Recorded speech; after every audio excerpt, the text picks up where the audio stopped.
María e John, non? Que eles, se non fose desta forma, pois non estarían aquí, non?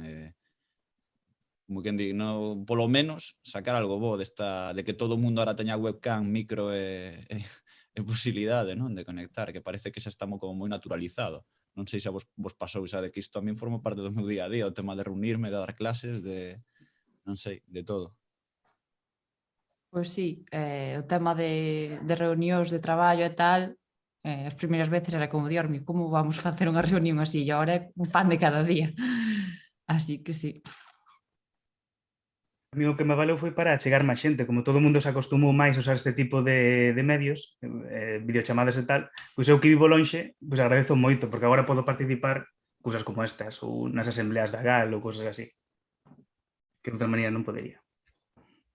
Pois nada, pois xa estamos aquí en directo, tanto en Twitch como no YouTube, por primeira vez en Twitch, xa sabedes esa outra plataforma, podedes seguirnos en calquera das dúas, en directo, só que o Twitch é certo, o chat do Twitch non vai quedar para a posteridade, só ides ter que ver, se queredes ver este en diferido en calquera momento ou tal, vais a guardar no YouTube, pero en Twitch unha oportunidade única no tempo, unha ventá que se pecha e supoño que algún día volveremos a abrir a gardo, pero de momento vai quedar só aí nese limbo digital, non? Antes de comezar a presentarme, eu son Carlos Pereiro, son membro da sección de Lingua e Literatura e Medios, e Novos Medios do Consello de Cultura Galega, sección que está coordinada por Carmen García Mateo. A idea hoxe, nesta xornada digital, pois é falar, pretender falar, non, do que ven sendo, co título, perdón, Novas plataformas de comunicación, o galego vive nas redes. Un título que eu creo que xa de por si se define, non? Que un pouco falar de todas as plataformas ou de algunhas vivencias que temos nelas co galego, coa nosa lingua, a través, sobre todo, pois, de novas redes. Falo de YouTube, falo de TikTok, de Twitch, Twitter, poderíamos falar de Instagram, onde, a máis aló do contido de calidade, creo que, evidentemente, hai unha comunidade que está crecendo, que está medrando, e que usa o galego, non, como lingua principal, a verdade pareceme todo un logro o que se conseguiu nos últimos 2 anos alrededor deste, o que levo xa uns cantos anos, non, afondando nas redes galegas, pois é curioso como se está creando, pois novas xeracións chegan, que se complementan coas que xa estaban, e iso pareceme impresionante ou digno, como mínimo, non? Digno de estudio ou digno de falar. Falamos tamén de falangullos, de podcast, falamos da explosión do streaming, dos directos, falamos de Discord, do foro moderno, falamos mesmo, se queremos, de memes, non? Esa palabra que tan famosa se fixo. E para iso, hoxe, collín, ou intentamos coller aquí dentro do Consello a diferentes representantes de diferentes cousas, non? Temos, por exemplo, xa de primeiras, a Ago Reigosa, que ven hoxe pues, representando, de algún xeito, a Twitch en galego, que é esa comunidade, plataforma, entidade a que vos podedes unir sempre que queirades e que xestiona un pouco de todo isto de creadores de contido nesta plataforma. Boas tardes, Agos. Hola, Carlos, moitas gracias polo convite. A ti temos tamén a Esther Esteves, xornalista na ZRTVG, está cara visible ou máis visible do Digo Choeu, esa plataforma de divulgación que tendes en diferentes sitios, non? Porque realmente está en TikTok, pero tamén está na televisión, e agora tamén, polo que vin, témola tamén en Twitch traballando, e por suposto na televisión de Galicia, na radio, por suposto, pero vaya, Esther, aquí a temos. Boas tardes, que tal? Moitas grazas por invitarme. Logo temos a María Sabarís, na diáspora, xornalista tamén, que a mí interesoume moitísimo un podcast que está facendo agora mesmo, bueno, non agora mesmo, quero decir, pero que se chama Fora de Mapa, que fai con Dos do Rei, e que analizan ou nos traen as minorías europeas a través pois, dun falangullo que creo que paga moitísimo a pena, e unha mostra de todos eses falangullos que se están a crear agora de contido de todas as clases. Bos días, boas tardes, María. Hola, boas. Moitas grazas polo convite, encantada de estar aquí. E logo, por último, que non menos importante, por suposto, o querido John Amil, unha persoa, creo, moi coñecida dentro das redes galegas, non? Ou formou, ou estivo detrás, ou de algún xeito colaborando con diferentes proxectos, como eu, por exemplo, xo seguía en Memoria Pixelada, non? Aquela web de videoxogos en galego. Tamén, sempre para min, estivo por aí comentando nos arquivos da Meiga, e, por suposto, témolo hoxe en día detrás da conta de En Galego, non? En Twitter, que é unha conta pois, de divulgación lingüística reintegracionista, coa norma GAL, non? Pero que ademais fora desta norma, contesta e axuda a todo aquel que teña unha dúbida co galego, que sempre sorde algunha, porque aquí, no final, non todos temos un dicionario na cabeza, non? De dúbidas, así que aquí temos para responder. Eu creo que realmente o Xel bromeaba, non, nas redes sociais co fenómeno que é, pero para min en galego, dende logo, supón un fenómeno, tanto para o regeneracionismo como para o propio galego, non? A relación que temos con el nas redes. Así que, graciñas por estar, o Sellón. Boa tarde, obrigado estou eu a todos vos polo convite e por estar aquí no medio de xente tan fantástica como a que está comigo hoxe. Pois nada, eu, primeira pregunta, a parte de preguntar, a min gustaríame ir por un primeiro, falando un pouquiño de que vos presentedes vos, ou do que presentedes un pouco o voso traballo, porque máis aló de definilo eu como fixen, creo que sempre é bo que vos fagades unha pequena introducción, non? Ou un pequeno primeiro paso para falar un pouquiño, pois, por exemplo, no caso de Agos, que é ese Twitch en galego, non? Que é e como se relaciona co resto do mundo. O de Twitch en galego para min é un pouco o enésimo intento que teño eu de normalizar o galego nas redes e de chegar a xente e de facer cousas. Eu teño 30 anos e levo desde os 22 máis ou menos facendo cousas en galego na rede, sobre todo facendo cousas un pouco que saen do que a xente entende como que se debe facer en galego. Porque moitas veces o que lle pasa ao galego é que se pensa para as típicas cousas que temos pensadas para a aldea, para falar cos avós, para as cousas tradicionais, e entonces un pouco desde cedo é algo no que me emperrei. Por exemplo, como empecé co galego na rede foi con un blog de tecnoloxía e con un blog sobre Apple, que debe ser como un pouco antípodas do que a xente pensa cando se fai en galego. E un pouco a miña evolución foi desde aí. Nese sentido, tamén me metín no mundo dos falangullos, cando éramos apenas 3 falangullos. Isto ainda o falaba outro día, me parece increíble que fai, pois eu non sei se faría 7 ou 8 anos, en Galicia houvese 3 falangullos que digamos que todos os meses, máis ben, emitesen polo menos un capítulo. Ahora, fai pouco ainda decían que xa iban en 100 activos. O sea, hai cousas que me parecen increíbles para ben que pasásemos en tan pouco tempo a tanto. E respecto ao Twitch en galego, pois un pouco a última que se meteu entre cella e cella, é unha cousa que ven de moi lonxe, ven da época de John en Memoria Pixelada, daquela xa que eu andaba tamén por ali, propuxera e fixera Memoria Pixelada, streaming de videoxogos, porque Twitch pouco é así, teño un pouco de retorno, non sei se é cousa miña. E xa me perdín. Streaming de videoxogos e estamos falando do 2015. Ahora co tema da pandemia, pois creo que todo avanzou moito máis rápido, pero bueno, son temas que levo desde fai moito tempo.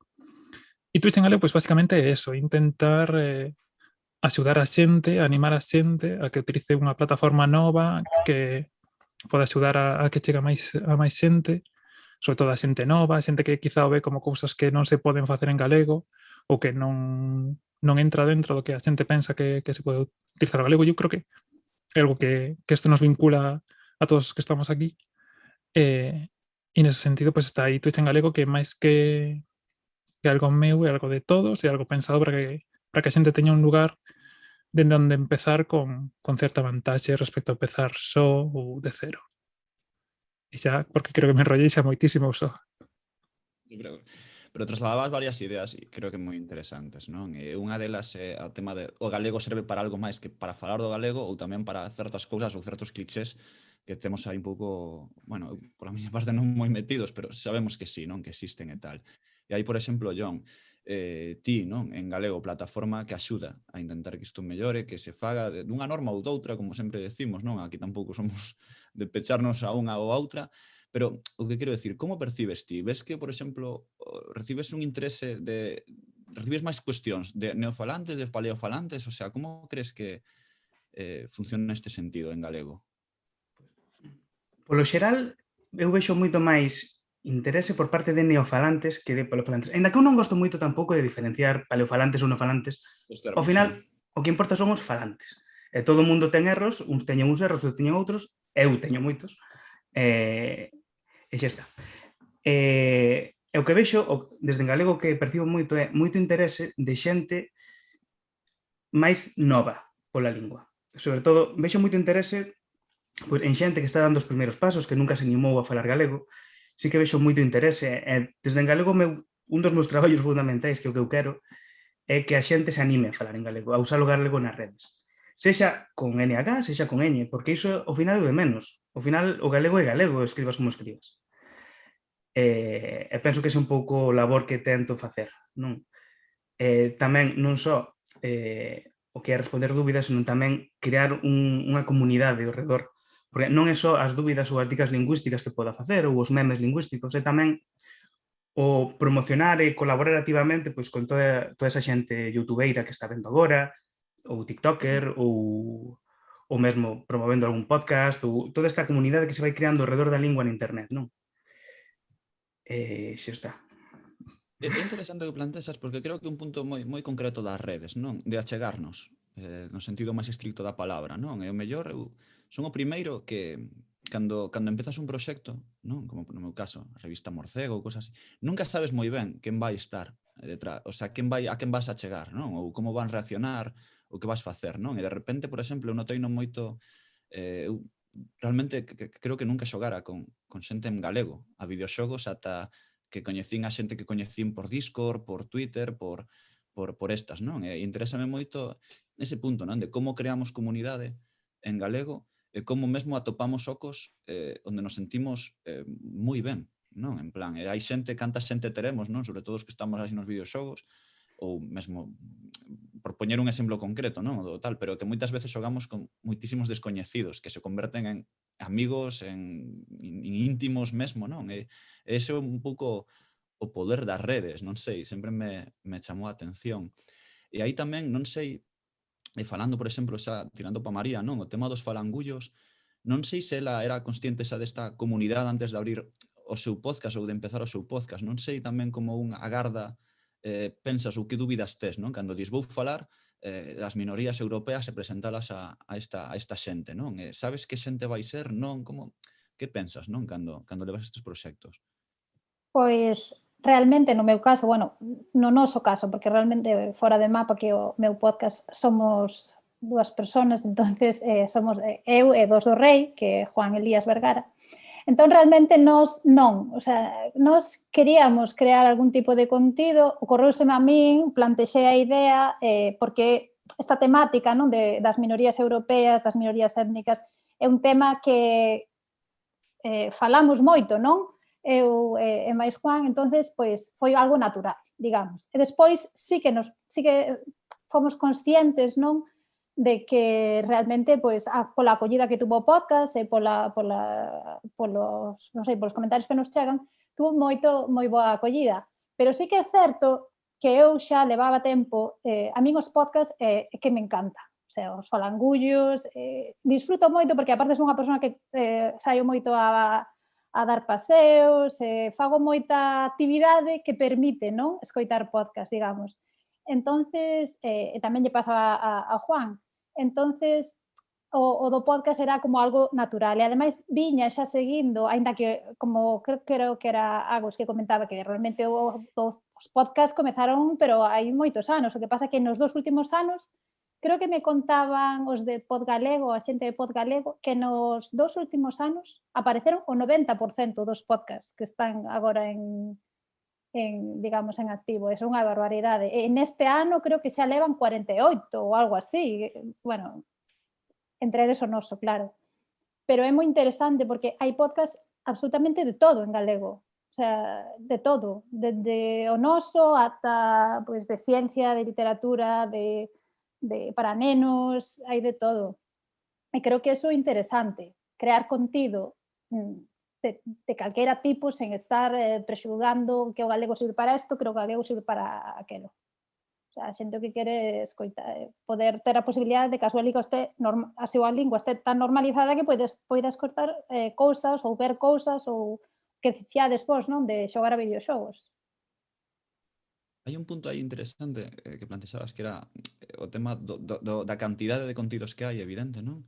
Pero eu quero facer tamén fincapé ou preguntarvos, non? Por exemplo, a Agos e a Jon, que mellor pois, levan moitísimos anos, non? Traballando reo polo tema do galego por aquí, digital.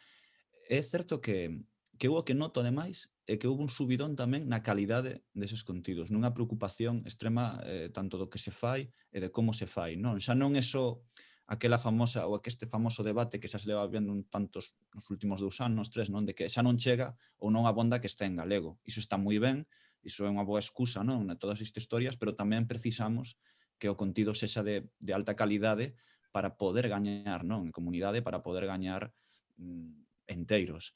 Non sei como vedes. Vos vedes que agora, máis aló do número, tamén temos un contido mellor que hai anos. Jon, por exemplo.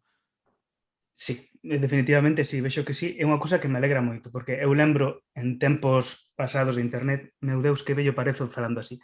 En tempos anteriores da internet lembro moitos proxectos de certa cualidade un pouco cuestionável que até se enfadaban se non se apoiabas porque estaban en galego.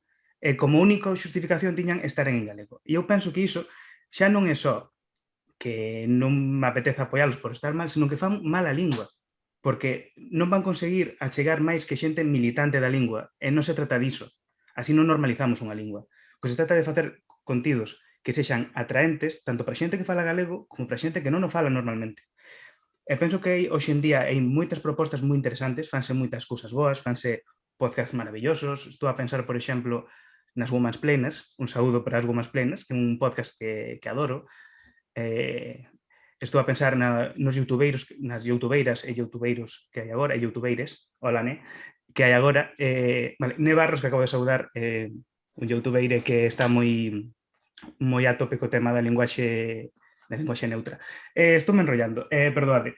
Pois iso, que vexo que hai moita cualidade, é moi boa agora mesmo, e iso beneficia moito o galego porque está a chegar a xente que normalmente non ve conteúdos en galego, está a chegaros o galego. E aí tamén quero destacar o labor que fai o Digo Chueu, porque hai moita xente que normalmente non fala galego, xente nova, xente pois, que está na escola, que grazas ao Digo Chueu estou vendo que se están interesando moito polo galego. E aí Esther Estevez está a facer un labor que me maravilla e que nunca lle agradeceremos o suficiente. Íamos fiar por aí, non? Ou pensaba fiarse directamente, non? Desa normalización que ti falas do galego, que é verdade. Todos coñecemos a frase de o único galego mal falado é o que non se fala, pero, non? Sempre, ahora xa engadimos o pero, igual temos xa que empezar a cuidar X cousas por motivos evidentes e por motivos lóxicos, non? Igual que queremos falar mellor, non é só falar máis, eu creo que tamén hai que falar mellor. E aí o que dicías do tema de como dicilo, non? Ou como contalo, creo que aí Esther está facendo unha pequena revolución de formato, que é un formato, como digo cho eu, que o mellor eu creo que funciona sobre todo porque non é...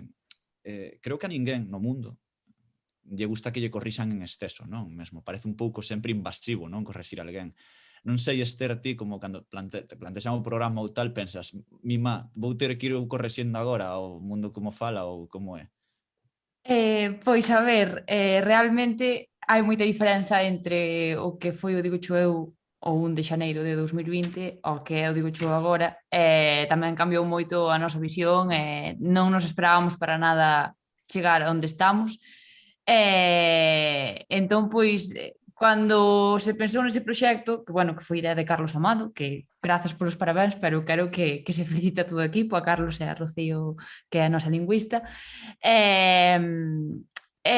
Simplemente naceu como un proxecto máis de redes da TVG, pouco a pouco foi collendo forma. Así que é verdade que eso que dicías de que a xente pois non lle gusta que lle digas non digas tal, ou que veña eu de repugnante a dicirlle, mira, que tú non tens nin idea, sabes? En plan, que sabes son eu, é que realmente parece eso, non?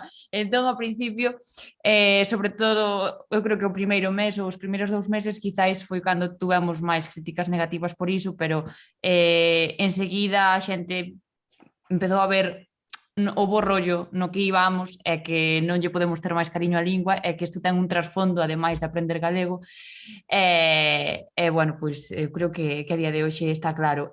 Concordo totalmente co que dicíades de que ao final ten que haber, nós, claro, obviamente digo eu está feito en galego sobre o galego, pero que estou moi de acordo no que dicides que ten que haber contido en galego sobre calquera cousa, porque é a forma de normalizalo. Eu creo que moitas veces pregúntanme cual creo que foi a clave do éxito do Digo Cho Eu, xa non só é a lingua, senón que creo que o comentaba María, que dá igual o que fagas si é algo creativo, o sea, dá igual de que fales, si é algo atractivo pa xente. Eu creo que eso xoga moi a favor pois de nós, non digo Cho Eu, pero que vamos, que é a forma de normalizalo, vaya. E non me estendo máis, que me estou enrollando como a persiana. Que va. Ademais, pero ti creas contido para TikTok, o mellor é a última gran rede que se fixo famosa, o último fenómeno así un pouco deste estilo. É difícil crear para TikTok, porque o mellor, claro, o público de TikTok evidentemente non é o público potencial da televisión de Galicia, non é o público potencial de Twitch, non é o público de Instagram, é outro público, e triunfar nel, que falamos de xente máis moza, sobre todo, ou tal, debe ser curioso, non? De dar esa clave ou incluso sentirse un supoño orgulloso para todo a equipa, porque, jová, está moi ben, non? Eu, nese sentido, estou moi agradecida a Carlos Amado, porque foi el o que tirou de min para lanzarnos ao TikTok. Eu estaba un pouco, así como co Twitch, tiña ganas, co TikTok estaba en plan, pero porque eu non visualizaba o Digo Cho Eu en TikTok, pero porque eu estaba tal cual vendo Digo Cho Eu subindo eu a TikTok, pero é que non é o que hai que facer, tens que adaptar a cada rede, non? Entón, por iso o que dis de que en cada rede teremos un público, non sei, eu non sei cal é a franxa de idade que máis pode ver o programa, pero está claro que, dependendo da rede, haberá máis dunha idade ou doutra. Bueno, era todo un reto o TikTok, pero pouco a pouco, supoño que os primeiros vídeos se os vexo agora direi, pero que era eso? Pero como todo hai que ir aprendendo e non paramos de aprender, eso está clarísimo. Supómonos adaptar a TikTok e aí pois quedanos demostrado que dá igual, porque realmente cando empezamos, agora eu creo que xa empeza a haber moito máis contido en galego en TikTok, pero cando empezamos eu creo que non había ningunha, eu por exemplo casi non coñecía ningunha conta que fixera bastante contido en galego, non? E bueno, pois ao ir subindo vídeos vimos que realmente que sí, que hai galegos en TikTok e que hai xente que, inda que non sexa de aquí, que lle interesa ver o noso contido. Entón, pois, nós estamos... A verdade é que foi unha gran sorpresa o éxito de TikTok para nós. Iso supoño que é algo tamén que está señal nas redes, non? Porque un nunca sabe por onde van ir as redes, por exemplo. Refírome a que, aparte de que non hai receitas máxicas para saber viralizar algo, non? Non sabes se este vídeo vai no petar máis co anterior, hai pistas evidentes, pero non sabemos como vai ser, ou un falangullo ou un calquera contido, non? E aí sempre tamén me interesa o tema de como utilizamos as redes, non? De como conseguimos, pois, por exemplo, que YouTube acabase sendo ou parecendo unha escola, non? De a cantidade brutal de tutoriais que hai. Tamén Twitter, non? Que falamos de John, en galego é un consultorio lingüístico. No 2008, ou perdón, cando por aí que crearía eu a conta, 2008-2009, eu non pensaba que iso pudera funcionar así, non? Como cheamos hoxe a como cheábamos hai 12 anos non ten nada que ver a historia. Entón, por exemplo, Tiago, eu noto ou percibo que eu creo que tamén hai... O galego foi mudando, non? De formato se foi crecendo coas redes. Non sei se ti o percibes así tamén, de que houve unha evolución moi clara de como se utiliza ou como se utilizaba. A ver, é que hai que ter en conta que ao final as redes... O sea, que Galicia é un pouco complicada, que eu creo que a veces non temos en conta. Pero para estar nas redes hai que ter internet. E en Galicia internet non chega a todos os lados. E donde primeiro chegou en Galicia internet foi as cidades. E as cidades é donde menos se fala galego. Entón, claro, a evolución eu creo que vai un pouco ligada a esos feitos. Porque ao final, pues, é un pouco o que decía ao principio. Se os sitios onde hai internet, ou onde hai internet o suficientemente bo, que eso aínda dá moito que falar, para ver vídeos de YouTube ou para facer un directo de Twitch en as cidades, e o que hai nas cidades, principalmente, como nos di moitos estudos, son persoas que falan mayoritariamente castelán, pois ao final os proxectos que saen en galego pois son moi puntuais, son para cousas moi concretas, son cousas que é difícil que vayan a interesar a todo o mundo. Por sorte, e por desgracia ao mesmo tempo, co tema da pandemia e a propia evolución, pero bueno, a pandemia creo que tirou moitísimo. Eu sei de primeira mão de concellos de menos de, o sea, de 1500, 1200 habitantes que dicen a fines de 2021 temos fibra en todo o concello. Eso significa moitísima xente na súa maior parte, porque é toda a xente que faltaba por chegar que fala galego no seu día a día, que chega ás redes. E ese é un momento no que creo que nós temos unha parte moi importante de que eles, cando busquen contidos e vayan a YouTube, teñan referentes en castelán, pero tamén os teñan galego, os teñan en inglés, igual que os teñan en calquer outras linguas. Que cando busquen falangullos, os teñan en calquer idioma, incluído galego, e así con moitas cousas. Entón, claro, a evolución, como te decías, é moi difícil, porque si, bueno, eu creo que os que estamos aquí todos tivemos internet desde fai moito internet, chamando de internet unha conexión estable, que non fora de 4 megas e cousas así. Entón, para nós internet foi sempre ver, o sea, podemos ver YouTube desde fai 10 anos, pero hai xente que quizá leva 2, 3, 1, que vai poder empezar o ano que ven ver vídeos sin ter que esperar 5 minutos a que carguen. E entón é moi importante que teñas os referentes, por un lado, e que sintan que poden formar parte de eso e crear e ser parte. Entonces, é unha evolución complicada.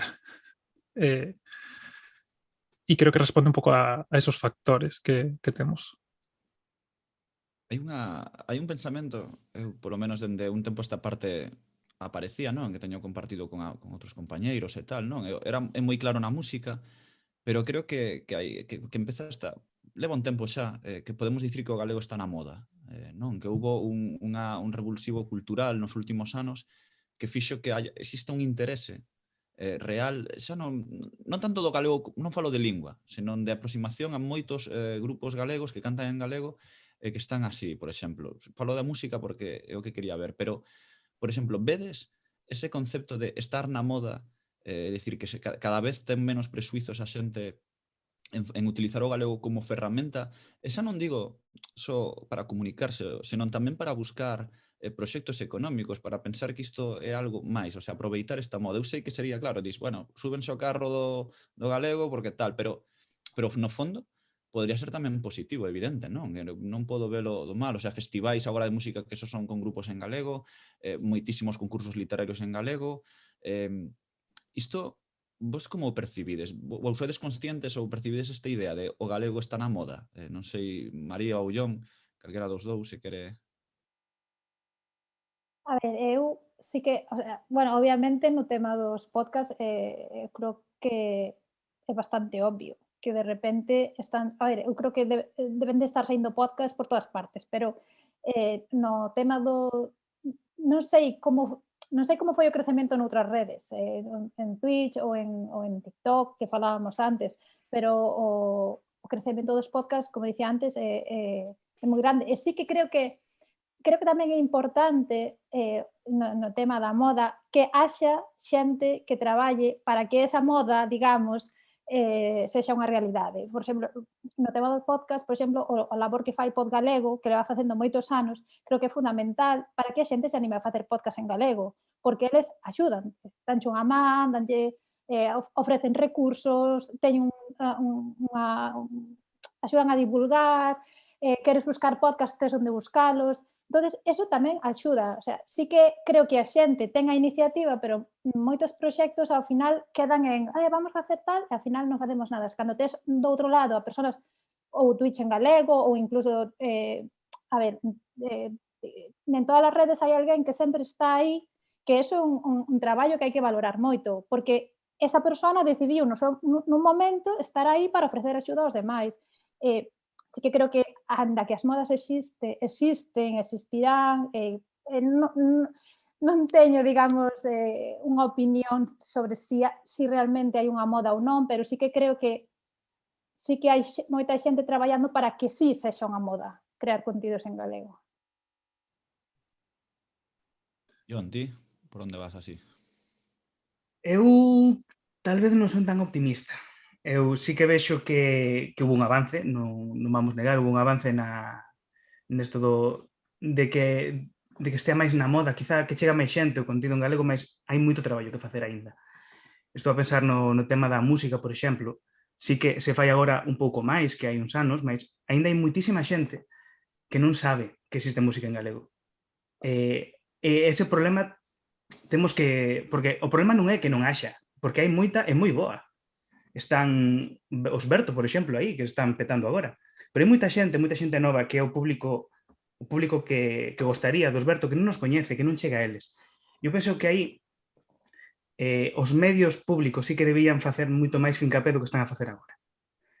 Non unha crítica a Esterios, o traballo que é magnífico, ou a toda a súa equipa, senón máis os directivos deses medios públicos que debían, quizá, apostar máis polas cousas que se están a facer.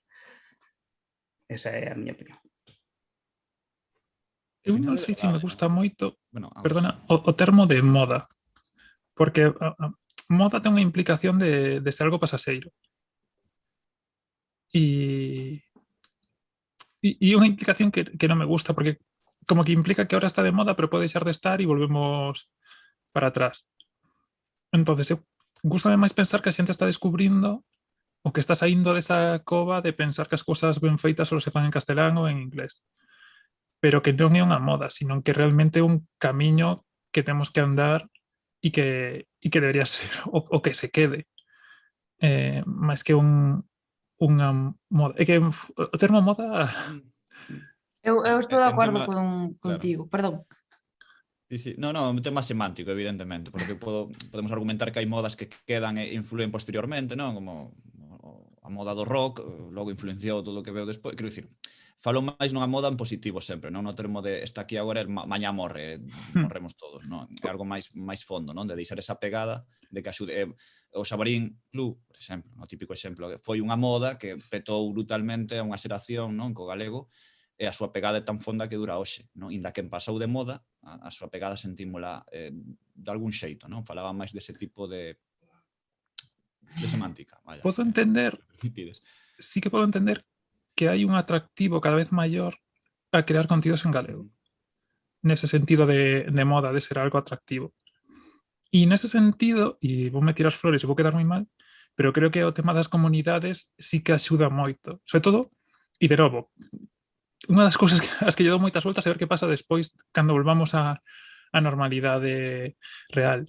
Pero sobre todo agora que cada un tiña que estar na súa casa, as comunidades, o tempo libre que gañamos ou que temos porque non nos queda outra, sí que deu lugar a que moita xente se animase a crear contidos e facer en comunidade moito máis divertido que facelo un só na súa casa. E nese sentido está moito máis preto facelo con alguén en galego, porque sabes que como moito vai estar a 150, 200 km en línea recta, que con alguén en castelán que sabes que vai estar moi longe. O sea, si que se faz en galego vai ter moitas máis similitudes contigo que con outra persoa de longe. E en ese sentido sí que vexo o atractivo e espero que sirva para futuro e que non sexa pasaxeiro. Pero, eso. Eu tamén vexo un pouco de perigo, falo pola miña comunidade, non? Que sería o Gali Twitter, vexo un pouco de perigo tamén en crear as comunidades e que sexan fechadas, que non estean abertas novas incorporacións, porque eu loito para que non sexa así, e non penso que sexa así, que as comunidades galegas son todas moi abertas, mas corremos ese perigo. Temos que estar moi atentas a ser sempre receptivas coa xente que ven de fora para poder integrar a toda esa xente na comunidade. É un perigo real que temos que ter moito cuidado. Totalmente, non? O tema sempre a famosa cámara de eco de Twitter, non? Se non seguimos, entón non estamos realmente conectados coa xente, as redes sociais realmente separan, os máis que nos unen, ese tipo, non? Creo que é un tema moi interesante sempre, non? Abrir o tema no tema das redes, de temos que escutar o mellor a máis do que nos queremos, non? Para estar ao 100%. Pois por abrir outro melón, estaba aí, era o tema do que está como o elefante na habitación, o tema da pandemia, non? Do que influiu a hora de crear contidos. Creo que, inda que eu non, como digo, non teño probas, pero tampouco dúbidas de que realmente xerou unha onda de contidos que, como di Agos, hai certas dúbidas de se nuns meses ou nun ano todos esos podcasts que se crearon, todos esas canles de YouTube, de Twitch streameando e tal, seguirán abertas dentro de un ano, non? Cando teñamos outro tipo de vida ou non. Vou vos preguntar a vos, non? Tanto a crear para a consumir. Afectouvos moito a pandemia a vos, por exemplo, María? Non sei se a pandemia fixo un clic para que ti procederas a crear fora de mapa ou algún outro proxecto que tiñas na cabeza. Pois sí, absolutamente. O sea, foi probablemente sen pandemia a mellor non teríamos creado o podcast, é moi probable, porque cando eu, no meu caso, ademais, durante a pandemia eu non traballei, o sea, eu estaba nunha especie de ERTE, bueno, inglés, ERTE inglés, que non se chama ERTE, pero bueno, as condicións son similares. Entón, cando ti estás sen traballar, pois empezas a buscar cousas para facer, non? Empezas a pensar como empezas a ter moitas ideas, moitos, pois, que sei, queres crear. Basicamente, tes a necesidade de crear, no meu caso. Entón, pois, obviamente, foi cando naceu a idea de crear o podcast fora de mapa e, ademais, eu creei o podcast cunha persona que vive en Bélxica, en Bruselas. O sea, creamos o podcast os dous na diáspora e os dous nunha situación semellante no sentido de que os dous queríamos crear algo que eran temas que nos atraían aos dous, non había contido en galego nese ámbito, falando ademais, tendo en conta que nós falamos de minorías. O sea, a idea era un pouco crear contido sobre minorías que existen en Europa nunha lingua minoritaria, non? Entonces, iso foi pero obviamente a pandemia foi o detonante, digamos. A pandemia, o estar na casa sen facer nada, mellor dito. E ti, Esther, como influiu a pandemia a hora de crear contidos ou de recibilos, no teu caso? Pois influiu moitísimo tamén porque no meu caso, o Digocho eu naceu a principios de 2020, cando levábamos apenas 2 meses e medio para casa todos. A min naide me obrigou a seguir con iso, propuxéronme que podía seguir grabando na casa e ao principio como, jolín, a ver, eu claro, estaba acostumbrada ao contacto ca xente e demais, entón pois a min deume pena ter que marchar para casa, pero non quedaba outra, entón dixo, bueno, pois vou intentar seguir facendo desde casa, e para min foi todo un reto, pero a verdade é que lle agradezo, a ver, dentro do malo que é todo isto e tal, algo bo sacamos, de algo malo sempre se saca algo bo, e para min pois foi poder continuar con ese proxecto. Creo que foi tamén cando máis puiden medrar eu e tamén o proxecto, porque ao final é iso, ao estar todos en casa, bueno, para mí foi unha vía de escape total e creo que foi tamén cando máis empezou a velo a xente e a falar sobre o Digocho a xente, e tamén a usalo nos coles, que para mí eso é unha maravilla, o sea, con isto do telecole e demais, pois moitos colexios fixéronos saber que estaban empregando bueno, pues como tarefas para os nenos, para casa, ver os vídeos ou facer os seus propios vídeos e demais. Entón, pois, bueno, eu creo que esa parte positiva sí que ativo. En canto a consumidora tamén influiu un montón, porque ao estar todos en casa e ter tanto tempo libre, pois tamén empecé a consumir un montón de contido que antes quizáis pois non tiña o tempo ou simplemente, pois, non sei, non me paraba tanto. Entón, sí, influiu moitísimo a pandemia niso. E ti, John, como foi o tema de recepción? Pero supoño, non sei se dispararon as preguntas en Twitter, supoño que eu creo que todos estamos máis activos, non? En todas as contas que tiñamos. Sí, mas eu penso que o maior boom de ver e de criar foi no ámbito máis audiovisual. Penso que sí que saíron moitos canais de YouTube, porque eu sí que estiven atento aos novos movimentos que había por aí, saíron canais de YouTube moi bons que ainda seguen activos hoxe en día e que non teñen traza de que vayan a acabar. Por aquilo de que falábamos das modas ou que se pode crear unha burbulla. Obviamente todo proxecto en internet vai acabar en algún momento. E eu, por experiencia propia, a maior parte das cousas que fixen na internet duraron moi pouco. Só pouquiñas cousas conseguiron permanecer un tempo como para marcar un pouco a internet galega. E eu penso que moitos canais do YouTube van desaparecer, mas penso, por exemplo, unha youtubeira da que gosto moito, que é Prado Rúa, comezou na cuarentena, comezou a facer o seu canal, aínda continúa co seu canal, e non só non deixou o canal, senón que pasou o TikTok, está moi activa tamén no TikTok, e está creando moito conteúdo tamén en TikTok. E entón eu penso que iso, que se me foi a cachola, que sí, que foi un punto o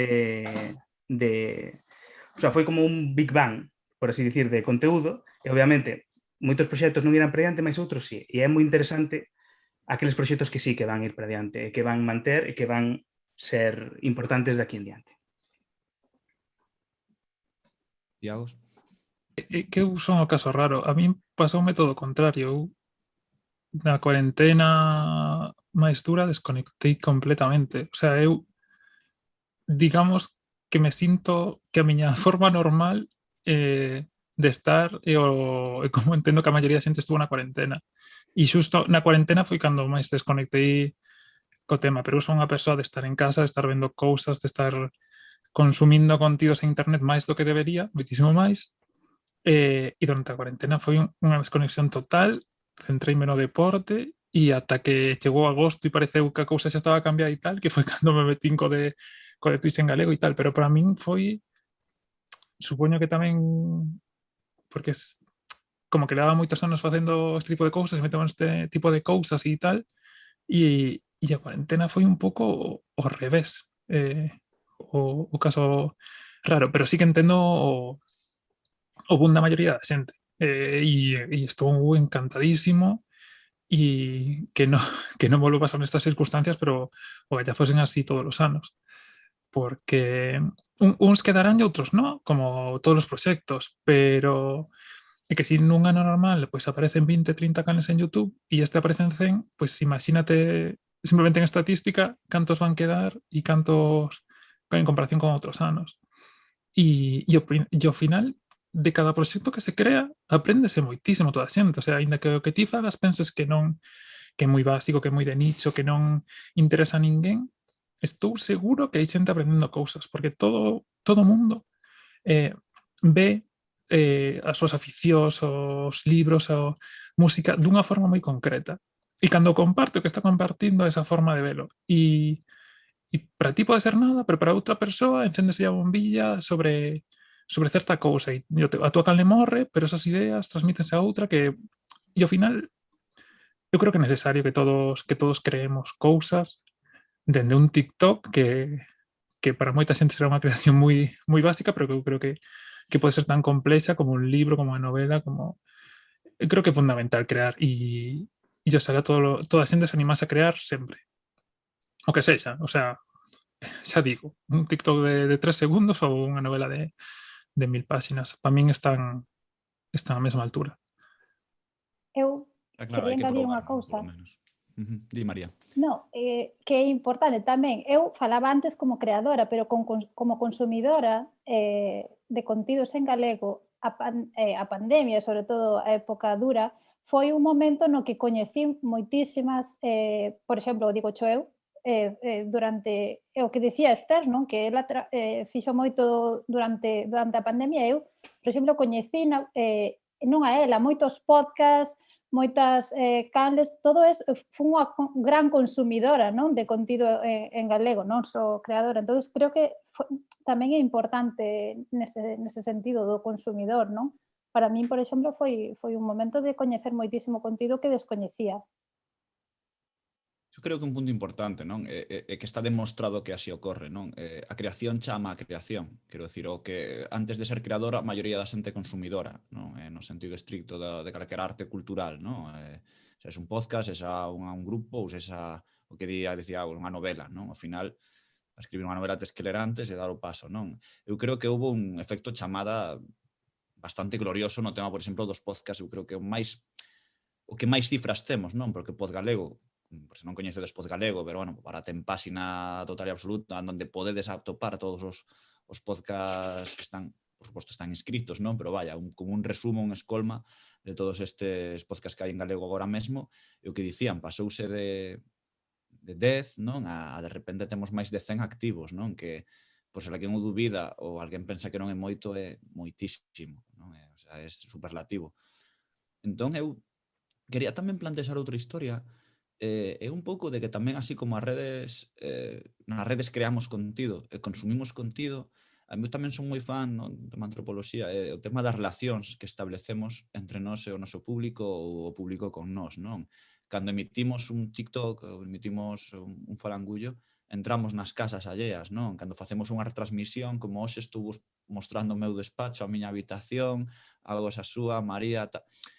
Quero dicir, hai barreiras como que se rompen, non? De repente, o sea, ahora antes había un plato de televisión, nun programa como este estaríamos nun plató dun teatro ou dun sitio e agora estamos nas nosas casas, non? Abrimos. Non sei se eso somos ás veces, plantexo xa casi, máis que non como preguntas, non como reflexión, non? Somos moi conscientes de que iso queda aquí, non? O sea, de que estamos abrindo as portas, damos unha imaxe que o mellor non sei se corresponde moitas veces, non? Eu estou seguro de que Esther, non? Que o mellor é o caso máis concreto daqui. Moita xente o mellor para Esther pola rúa por preguntarlle algo de lingüística, Esther dirá, pero que eu non son lingüista, eu só son a persoa que creo, dalle cara a ese contido, non? Pero non creas que sei máis que a ti, non? Entón, Esther, non sei se ti percibes tamén que as redes poden alterar un pouco a imaxe que temos de alguén, en plan de que non es ti, Esther, este vez que nós temos ali, non creo que te cheguemos a coñecer só a través de TikTok ou de Tigo Cho Eu, non? Evidentemente. Pois sí que me pasa moito eso que dices de que, mira que estou farta de dicir que eu non estudei nada relacionado coa lingua, pero dá igual as veces que o diga porque a xente sigue pensando que son un dicionario con patas, pero bueno.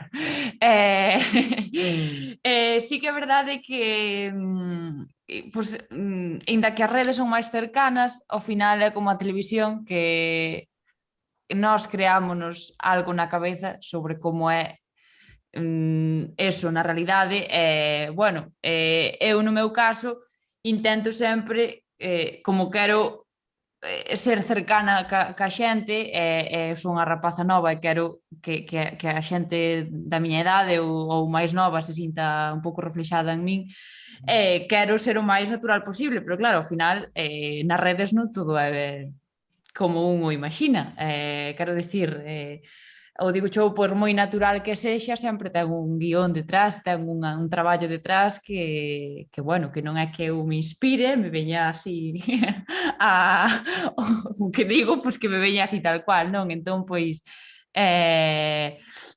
sí, non sei, sempre mostramos unha cercanía, polo menos a min gustame mostrala, pero eu creo que a veces eso confunde, non sei se me explico, que a xente igual pensa que cousas que non son, pero bueno, non sei.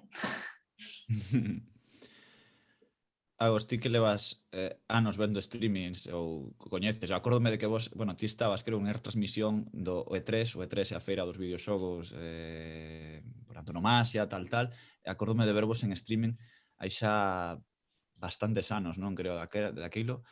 Que crees que pasa con esa transmisión? Quero dicir, o sea, entramos na casa da persoa que vemos, coñecemos a esa persoa, coñecemos os creadores de contido ou coñecemos o que quere que coñezamos? Non sei se me explico. Que relación establecemos? É que eu o vivo máis desde outro lado que desde este. O sea, cando eu fago algo non o sinto tanto como cando eu o consumo. E aínda así establezo moita diferencia. E que ao final, por exemplo, miña nai é xornalista na Radio Galega, ademais. E claro, levo toda a vida escoitando por a radio. Pero para min hai unha separación, o sea, para min a miña propia nai hai unha separación entre a persoa que escoito cando fala pola radio e a persoa que en casa. Entonces, quizás iso é algo que teño moita separación, xa. E logo, claro, co de anos que levo consumindo contido é unha constante, pero por lo menos nas miñas redes sociais, sino que vexo é unha constante de, mira, ti estás vendo 15, 10, 20 minutos de un día, no, o sea, no mellor dos casos, dun día de 24 horas. ou 1 a 2 horas e faz un streaming dun día de 24 horas. Realmente non me coñeces en absoluto. Realmente, ainda que tú me estás vendo e parece que te estou falando a ti, estou che falando a ti, pero non sei quen eres, non nos coñecemos. Entón é complicado, porque eu, por exemplo, coa conta de Twitch en galego e que é un pouco a parte máis institucional que levo e que trato, hai xente que ve unha conta con tantos seguidores, tampouco son tantos, porque aquí calquera me dobla e me desdobla, pero ve a conta e hai xente pois que ou dalle igual ou te trata como con respeto de sabes, por ter seguidores eres alguén. E para mí é nada máis lonxe deso, quer dizer, eu son unha persoa normal, quizá incluso con mellor ou peor que quen me fala, pero vamos, para efectos a mesma altura, e é difícil conxugar esas dúas cousas. As redes tamén teñen esa parte mala, desa desviación, de que parece que por ter moitos seguidores eres mellor ou peor que outra persoa. E iso tamén é difícil, ou parece que por ter moitos seguidores xa me tes que facer caso, ou xa seguidores, visualizacións, aplíquese a rede. É unha relación complicada. Eu nunca tive problemas, tampouco creo que sexa a persoa como para falar de isto pero nunca tive problemas, tampouco eu nunca me relacionei con ninguén ou algo tendo en consideración os seus números nas redes sociais. Pero bueno, sí que entendo complicado e que psicolóxicamente ten que ser difícil, porque, o sea, pásanos igual, e xa paro porque me estou enrollando, con series. Eu sei que hai veces que vin series, que se acórdame de cando vi Como conocín a vosa nai, lembro que vi un mogollón de capítulos seguidos. E un momento que xa me parecía que eu formaba parte da serie, sabes? Como que a cabeza xa desconecta e está. E eu entendo que a xa xente que lle pase eso, pero claro, hai que diferenciar e é complicado, pola súa parte e complicada pola túa, pola ser capaz de falar con esas persoas sin que lles pareza mal, pero dando a entender como é a realidade e, bueno, seguro que Esther e John, que creo que son os que máis poden falar do quería tema. preguntarlle a John en concreto, porque ademais, no seu caso, el ten unha conta persoal, por suposto, pero ten tamén a conta de en galego, non? E onde é unha entidade, non? E agora as entidades falan con nós. É algo, unha evolución que sempre é moi curiosa, non? Cando fala a conta de Facenda ou se non nos meter en institucións públicas ou tal, sí que vemos as contas de Jotdown, as contas de, non sei, algunha revista máis así, ou quero dicir, son contas que chegan a ter unha entidade propia dentro desa comunidade, non? As en galego, en Gali Twitter, concretamente unha entidade coñecida que ten voz, pero claro, detrás está unha persoa. E ás veces, bueno, ti sabes que está unha persoa, ou dúas, ou tres, ou non sei, John, ti, por exemplo, como separar, non? O John en galego, que facemos? Ou como o público interpreta onde acaba un ou acaba outra nas súas brincadeiras, nas súas enseñanzas? A ver, primeiro, eu estaba moito máis tranquilo cando casi ninguén sabía que eu era en galego. Porque agora como que se foi desvelando e tal, moita xente animaba a decir, pero dío que a xente o saiba, tal. Non sei, eu non sei ser diferente de como son en ningún sitio. Eu teño unha personalidade e son incapaz de ter outra. Entón eu en galego son como son na miña conta persoal, exactamente. Porque por isto en galego sí que comezou... Reparai primeiro que en galego non é a conta da GAL oficial, que ten outra conta oficial. É un proxecto particular dentro da GAL xa pensado para ser máis achegado a xente. E así comezou dunha maneira máis seria, máis, pois como ao principio digo eu que eran máis dicas tamén máis como máis serias, máis... Sí, máis serias, non? Con outro estilo.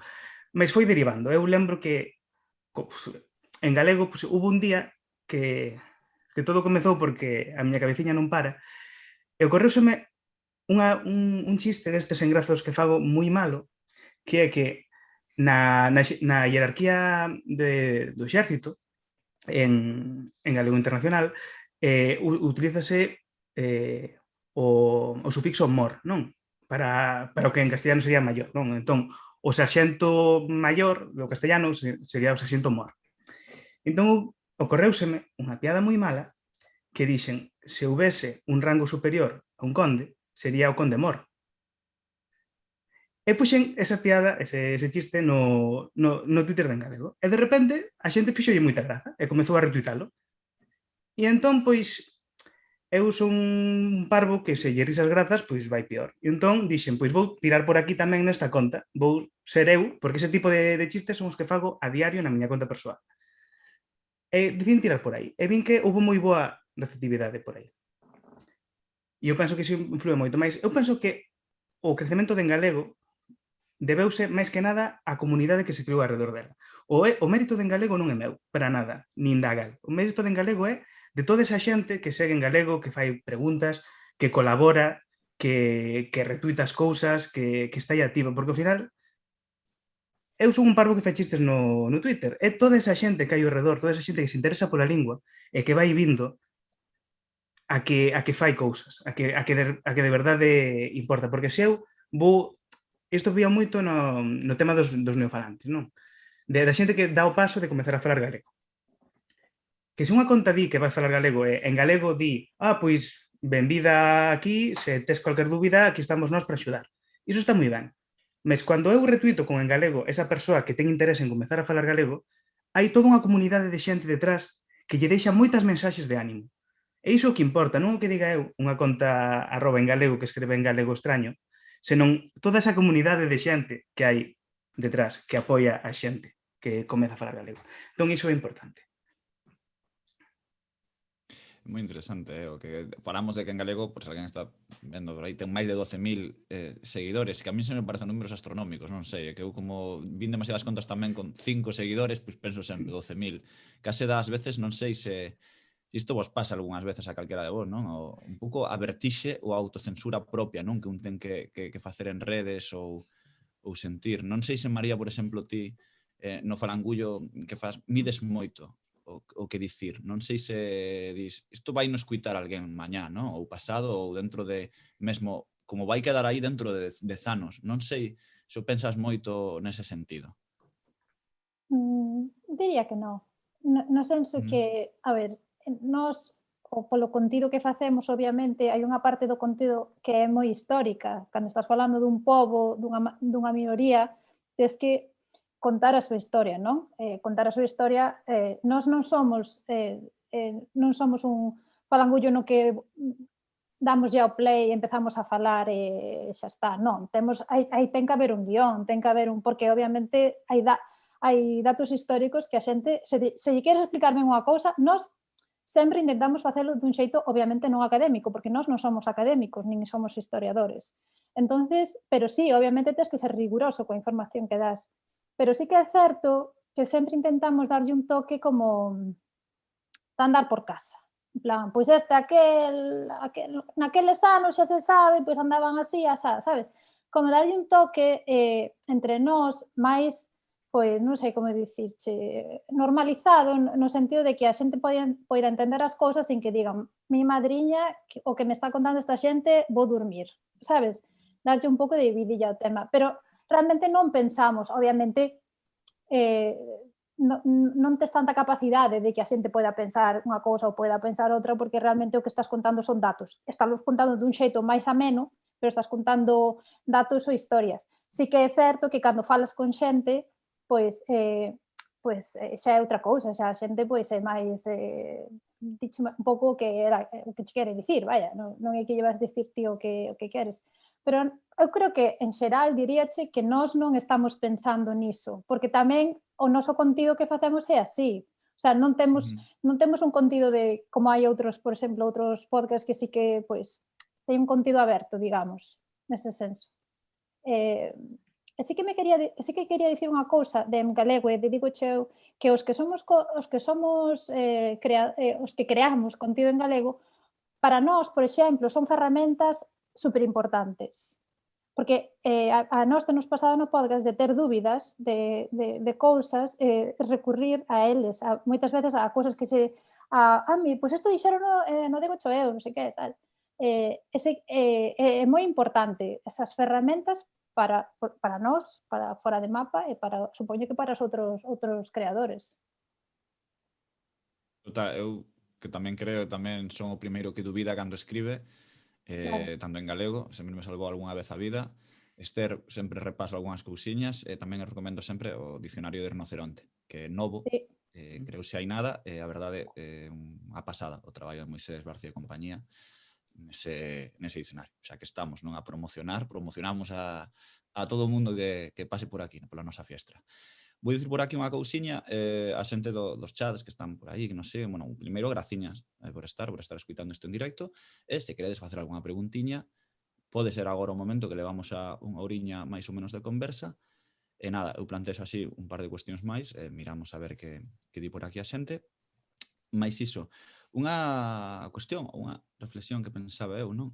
Era unha pregunta aberta, non? Pero vos que credes, cal é, como se diría, que aporta as redes ao galego, que aporta o galego ás redes? Sei que é unha pregunta un pouco extraña, non? Pero que credes que atopa o galego nun sitio como estas novas plataformas, non? John, por exemplo, que crees que, como vive aí o galego realmente? Pois, unha pregunta un pouco revirada, a verdade. Xa vos dixen que nada de preguntas difíciles non me facedes caso. Estamos na parte final da clase, entón temos que subir. O galego encontra na internet pois o mesmo que encontra na vida real, porque ao final a internet é a vida real do século XXI en que vivimos. A internet é unha extensión do que vivimos no día a día. Se o galego está presente nas nosas vidas, no día a día, nas nosas falas cos nosos amigos, con nosas amizades, tamén ten que estar en internet cando falamos polas redes sociais cos nosas amizades, cando facemos conteúdos, cando facemos calquera cousa. Entón, ao final o galego que encontra é continuar vivo. É continuar coa vida que leva tendo desde que apareceu hai moitos séculos, que é continuar, pois, igual que cando se inventou a imprenta, pois, houve libros en galego impresos, pois coa internet ten que encontrar aí o seu oco. E a internet o que ten unha cousa moi interesante e xa agora vou encadrar co tema que me interesa a min, que é o retiracionismo, que a internet permítenos unha cousa que cousas que estaban moi separadas, nos anos 80, cando Carballo Calero comezaba a falar do retiracionismo, non? De como padronizar a lingua e tal, daquela o contacto, tiñamos un certo contacto con Portugal pola proximidade xeográfica, e o Brasil, pois pola xente que emigrara ali. Agora temos Portugal, Brasil, Angola e toda a lusofonía, témola aquí, na nosa casa, na palma da nosa man, no móvil. E o galego encontra ese reforzo tamén na internet, porque temos acceso a todo o conteúdo que crea a lusofonía, temos acceso a vídeos, a series, a música creada pois, no Brasil, en Portugal, no que son variedades da nosa lingua, e tamén temos nós a oportunidade de ofrecer o noso tamén a toda esa xente. Eu penso, por exemplo, no YouTube é constante a cantidade de comentarios de xente do Brasil en vídeos galegos dicindo «Boa, é que iso que falades vos aí é moi semellante ao que falamos nós, é que é un placer poder entender todo o que dicides sen que estedes a falar a nosa lingua ou sen que iso sexa considerado, non? Porque o ter outro nome parece que é outra lingua canto é a mesma». E entón iso, aí temos esa oportunidade, a internet tamén serve para internacionalizar a nosa lingua. Penso que é moi interesante. Aproveito para dar os parabéns a Esther polo apuntamento do lusófono que fixo outro día, que é unha maravilla. Pasei como un neno mirando. Eu tamén. Moitas gracias. Non sei se querías dicir tú algo, Carlos, ou podo falar. Non, iba a darche, xa que manda John a pelota, pois se queres podes collela. Vale, pois eu non podo estar máis de acordo co que dicía John, porque ao final o galego ten que estar onde estamos nós. Volvendo ao tema é que eu falo do Digo Chou porque non teño outra cousa, pero o Digo Chou quere estar sempre onde está máis arrapazada porque queremos continuar tirando un pouco dese fío de xente nova. Ademais, extrapolando en xeral ao galego, pois o galego ten que estar onde estamos nós no día a día. Igual que vas a comprar algo e podes usar o galego, pois tamén o tens que poder usar nas redes. Non sei, quizáis o que eu creo que lle dá o internet ou as redes ao galego, unha cousa que me gusta moito do Digo Cho Eu é a interacción que podemos xerar, non? Porque ao final estamos fartos de dicir que o Digo Cho Eu sempre fala do galego da Real Academia Galega, ainda que moitas veces, sobre todo en Twitter, non sempre se está de acordo que se di. A mí mólame moito ese debate que se xera ás veces, moitas outras sí que moitas contas están de acordo co que dicimos, e outras veces non, pero é unha forma de que se xere ese debate e que se poña sobre a mesa algo que quizáis senón non saldría nunha conversa así do día a día. Entón, pois, eu creo que nos abre esa ventá é moi chuli, a verdade. E logo, pois, non sei, a interacción para nós en TikTok tamén é moi, non sei, fíxenos ter outra visión quizáis que non nos daban outras redes, porque como en TikTok está a xente máis nova, tamén moitos comentarios son de xente de fora ou de xente de aquí pero que fala castelán, pero fíxenos ter unha visión dunha realidade, fíxenos abrir os ollos con algo, ya que pois iso, eu por exemplo cando empezamos en TikTok pensei que non iba a funcionar polo simple feito de que é unha rede gigantesca e pensei que o galego aí non tiña lugar, pero estaba super equivocada e a xente o que nos transmite a través de TikTok é que aínda que non falen galego ou aínda que ás veces non o entendan porque non sabían nin o que era o galego, estou falando de comentarios de cualquera parte do mundo, a xente dinos que lle encanta o contido e que lle encanta a lingua, sen coñecela, ou que, eso sendo xente de fora, xente de aquí, pois que non a falan, pero que lle encanta ver os vídeos. Entón, pois, para min, eso foi como abrir os ollos, o sea, doulle grazas a estar en TikTok e que poida haber esa interacción en TikTok, porque eu para nada pensaba que a xente nos vía con eses ollos. Entón, pois un pouco deixo aí esa reflexión. E ti, María? No, eu creo que nese sentido, no que dicía Esther, creo que o TikTok sobre todo, e o Twitch tamén, pero sobre todo o TikTok pola inmediatez, é super importante para as novas xeracións, para, eu vexo cos rapaces de 13 anos, de 12 anos, que non son galofalantes, ou que son tamén, claro, pero que vexan que vexan o Digo Cho Eu e outras moitas contas que hai de xente nova que está facendo contido en galego, non contido normal, que como o que se fai noutras linguas. Entón, é importante para a xente nova. A min pareceme unhas ferramentas diríache fundamentais, non? Para a supervivencia da lingua, sobre todo para que a xente nova vexa que está ben, que é cool, como dirían os ingleses, non? Facer contido nas redes en galego. E sí que me gustaría, neste tema da relación co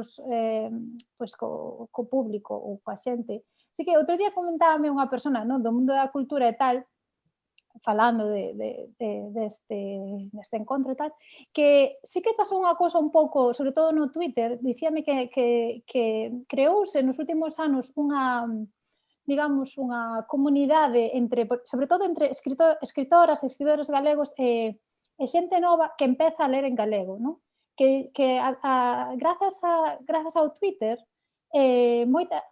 créase, digamos, un vínculo máis ou un diálogo cercano, digamos, entre as dúas partes e que moita xente se achegou a esta escritora que normalmente víala ali, non podía, era como non había relación, non podías contactar con ela, entonces créase unha relación moi interesante. E a xente, eu teño visto en Twitter comentarios de lín por primeira vez un libro en galego, foi o teu.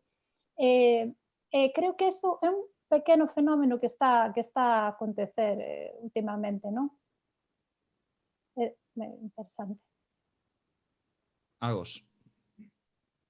Creo, non é xusta a resposta da pregunta, pero creo que nos fan falta e que nese sentido Esther para min é a primeira que espero de moitas, que son referentes nas redes. O sea, para min Esther pode ser das primeiras persoas que trascendeu un pouco ser un referente. Porque hai moita xente que é referente en medios, en novos medios, que trascenden a súa lingua. O sea, eu teño xente que seguía en YouTube e persoas, por exemplo, eu teño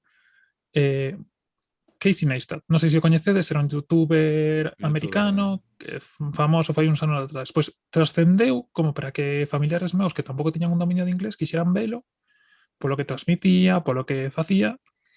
E para min, nese sentido, por exemplo, Esther, creo que o que fai, bueno, Esther é todo o equipo, o que fai no Digo eu, é para min quizá unha das primeiras entidades, conxunto, grupo que logra esa certa trascendencia. E creo que nos fai falla máis deso, que nos fan falla máis referentes que trascendan, que cheguen, que rompan a barreira esta de... Porque cando alguén pensa... Claro, é o contido, pero ao final cando alguén pensa en Esther, no que fai Esther e Carlos e Rocío, non pensan en que o está facendo en galego, senón pensan en que é algo divertido, en que é algo que lle gusta ver. É dicir, non son moi bons porque o fan en galego, son moi bons porque son moi bons. E eu creo que nos fan falta ese tipo de referentes en todos os medios. Eu cando iniciei o de Twitch en galego, non nos facía... O de principio, polo menos, a miña idea non era crear unha comunidade, sino era atopar xente que me gustase igual que me gustan creadores noutros idiomas. E creo que é importante eso. E creo que eso é algo que responde a pregunta, o galego ten que aportar as redes, que son referentes, que trascendan o idioma. Porque é fundamental, porque pasa en todos os idiomas, entón non sei por que non vai pasar neste. E por eso é importante o que comentábamos antes de que cada vez máis xente se anime a crear. Porque o triste é que hai moita xente galega que trascende ou que polo menos chega a nivel nacional e algo máis, pero que fai en castelán. Entonces, non pode ser tan complicado, non podemos estar tan lonxe de que esa xente decida facer o mesmo, pero facelo en galego. E realmente creo que cando pase isto máis, non só co caso de Esther, realmente vamos a avanzar bastante. E eu creo que aí vai ser unha cosa moi importante, que non sei quen lle vai dar a que, se o galego a redes ou a redes ao galego, esa oportunidade, pero que vai ser moi importante. Nada, estaban por aquí mirando xa o chat de Twitch e, por exemplo, aquí Gonzo Mordor di que xa non manda unha pregunta, unha petición directa de que aproveite María para falarvos da comunidade galega en Londres ou en London e das súas iniciativas directamente. Pues, María, se queres aquí interpelar. Podemos facer outro directo para falar da comunidade galega en Londres. Pois, obviamente, en Londres hai unha comunidade galega que é impresionante, aparte que, sobre todo a nova diáspora, estou falando da nova diáspora, a vella xa é un pouco, pois, aí, non, o sea, non, vamos a ver como te lo explico. Entendémolo. A vella quedou aí, pois, muñeira e empanada, e agora, digamos que a nova diáspora, pois, quere seguir facendo o que podía facer na casa, facelo aquí. Entonces, creáronse nos últimos anos unha rede de iniciativas, non sei se coñecedes o Galician Film Forum, festival que é un festival de cine, bueno, un festival de cine, un fórum de cine que se creou en Londres, creou xente da diáspora, que, bueno, agora non pode proxectar películas, pero ata antes da pandemia proxectaba películas, fa un esforzo por traer a xente a Londres, por traer películas, porque se crea unha comunidade alrededor do cine galego aquí. Agora creouse a REGA, que é a Rede Galega no Exterior, bueno, perdón, a Rede en Reino Unido, a Rede Galegos en Reino Unido, que engloba toda esta xente nova que chegou a Londres, e que é xente que veu por necesidades, moita veu porque quería seguir crecendo na súa profesión, e incluso os pais, a xente nova que tuvo fillos aquí, creou unha especie de grupo de comunidade que se chama Troula, para que os rapaces pois podan xogar, as nenas e os nenos pois teñan un sitio onde poder falar en galego entre eles. Iso, a min, por exemplo, como eu non son usuaria de Troula, non teño fillos ou crianzas, pero sí que dache un pouco de... fai menos traumática, non? O feito de emigrar, porque tes onde compartir as túas inquedanzas co xente da túa idade, coa mesma visión sobre a lingua tamén. Tamén temos por aquí unha pregunta, esta sí, de Né, do Neumático, que temos que é o que botades máis en falta nas redes en galego. Eu voume permitir o luxo de contestar rapidamente, porque un pouco por tempo. Eu, oxalá, as plataformas tipo Netflix, Amazon Prime, etc., tivesen as nosas dobraxes que se fixeron neste país que están perdidas, en moitos dos casos. Perdidos, digo, ou non son doadas de atopar, ou tes que recurrir a outras canles, bla, bla, bla, non? Que é un contido que está aí. Oxalá, Netflix en galego. Sei que temos as lendas en portugués, por suposto, que é a mesma lingua, pero xa sabedes que me refiro á dobraxe en sí mesma, a dobraxe original que se fixo aquí na Galiza. Pareceme un tesouro que temos aí, e moitos accedemos, non, a través dos arquivos da Meiga, pero xa sabemos que son as canles non oficiais e tal, pero oxalá algún día poidamos ter eses contidos tamén aí, ver Evangelion en galego. Iso é unha cima, é un cumo do noso galego, non? Entón, pues, ahora, se me permites, é que o problema non é só aquilo que está nos arquivos da Meiga. O problema é que a TVG ten nos seus arquivos ali guardado, collendo pó nunha caverna ali metido, moito material en galego que foi emitido no seu momento, que hoxe en día non se pode ver de ninguna maneira. E a min pareceme unha cousa horrível para a nosa lingua, que haxa cousas en galego que Gato Can, por exemplo, Sailor Moon, que víamos de pequenos, ou o Doctor Who, a serie clásica de Doctor Who que se botou, que eu son moi fan de Doctor Who. Todo iso non está accesible de ninguna das maneiras. Eu penso que se debía facer, de alguna maneira, conseguir colocar toda esa dobraxe clásica e actual do galego nas plataformas novas, e tamén que as plataformas paguen dobraxes novas en galego dos conteúdos novos que fan, como fan de outras linguas.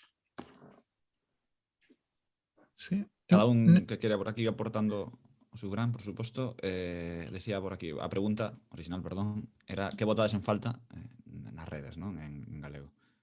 Nese mesmo sentido, boto en falta que haxa unha igualdade real do galego donde é oficial, que aquí.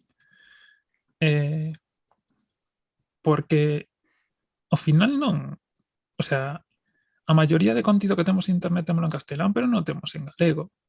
Entonces, esa oficialidade non é unha oficialidade real. Porque un Netflix pode utilizar en castelán, pero non en galego. Twitch pode utilizar en castelán, pero non en galego. Twitter pode utilizar en galego no escritorio, pero non no móvil. Entonces, non sei onde queda realmente esa oficialidade. Si logo realmente non o podo. O sea, teño que ter os mesmos dereitos para utilizar ambas cousas, pero logo non podo. O sea, a miña vida, o meu día a día no internet é maioritariamente en castelán, non porque a mí me dé por aí, sino porque non teño opción. E claro, o sea, eu podo entender que haxa empresas que acaben de empezar e que non poidan, que non se poidan permitir, pero no, todo o mundo sabemos que non estamos falando desas. Entonces, é que nos queda tantísimo. Creo que nese eido estámoslo como asumindo dunha forma así moi... como que non hai outra. Como que o que... É como a petición que temos nós. É dicir, xa nin estamos pedindo que traduzan a plataforma, estamos pedindo que fagan un tag que son 4 líneas de código. Sí, de que estamos emitindo en galego, que é sí, o sea, absurdo. Pedimos... O pouco traballo que é absurdo para unha empresa destas características. Sí, en nada. E pedimos eso, o sea, non pedimos o resto, que eu creo que debería ser. Eu algo que puxen fai tempo por Twitter e que xusto dos do Rei me correxiu de que non sería a Unión Europea que podría facer algo ao respecto, pero creo que é algo que deberíamos solicitar e machacar de que temos o dereito de, igual que o resto, de utilizar internet, e falo de internet, xa non me vou a unha plataforma, no noso idioma, e dame medo eso, que nos estemos quedando, bueno, témolo en castelán, é o normal, é o que temos asumido. E eu creo que non pode ser así. Eu iba a ir un pouco por aí tamén, polo que dices tú. Terémolo todo, o galego estará en igualdade de condicións cando cheguemos, é dicir, vale, agora Twitch non ten a configuración en galego, acabarase conseguindo, espero, pero bueno, que para eso ainda queda, supoño. Pero o ideal, eu creo que haberá esa igualdade real cando saia unha nova rede social super mega de moda, como saliu TikTok, como saliu Twitch ou X, o ano que ven será outra, e será a igualdade real cando se empeza a facer un pouco famosa esa rede, estea xa o galego, igual que está o castelán, ou igual que o consigue o catalán, ou eu creo que eso é o que aspiramos, non? A estar xa case dende o comezo. Non sei. Esa é outra. Ides perdoar a indignación, pero ademais nótase, e falo no caso de Twitch, como un trato de segunda completamente, porque, por exemplo, no caso de Twitch no catalán, fixeron a petición, chegaron a unhas sinaturas, que non me acordo cantas foron, si 2.600 ou así, e puxeronllo. Os vascos van polo doble, levan meses co doble e nada. O mismo pasa por exemplo, co idioma nos teléfonos. Nos teléfonos de Apple, o catalán leva xa moitos anos. E o resto de o vasco e o galego nada. E o sea, incluso dentro das oficialidades de España parece que hai varios grados e varias importancias, e é moi indignante. Sí. Eu quero apuntarse unha cousiña que a ver, vou ser o pesado retiracionista de turno máis. Mentres non haxa ese conteúdo en galego rack, por que non aproveitamos o portugués ou os portugués de Portugal ou do Brasil? Non digo para evitar, temos que loitar sempre porque estea en galego, galego da Galiza, galego rack, sempre loitando polo noso. Mais, entre mentres, por que en vez de vivir na rede en castellano, de procurar os contidos na rede en castellano, de ter configuradas as cousas en castellano, os produtos de Apple en castellano, por exemplo, por que non aproveitarmos o portugués como variante da nosa lingua ou como lingua irmá, se así queredes ver? Por que non aproveitarmos esa potencia que nos dá a lusofonía para ver as nosas palabras aí de outra maneira? Sen que iso signifique non loitar, porque eu sabedes que estou na loita de que todo estea en galego, e o normativismo levo de verdade, quero que todo estea disponible en galego rack. Mas entre mentres, por que non explorarmos esa opción? Deixo aí como... Vouche dar a resposta sin entrar moito a debate, pero hai moitos sitios onde ti vas a reclamar e dinche, pero que non se solicita. Por exemplo, en Apple tú podes poñer que o idioma principal sexa o galego, en que eso só che vai cambiar que aparezan os días da semana en galego, o resto vai seguir en castelán e inglés.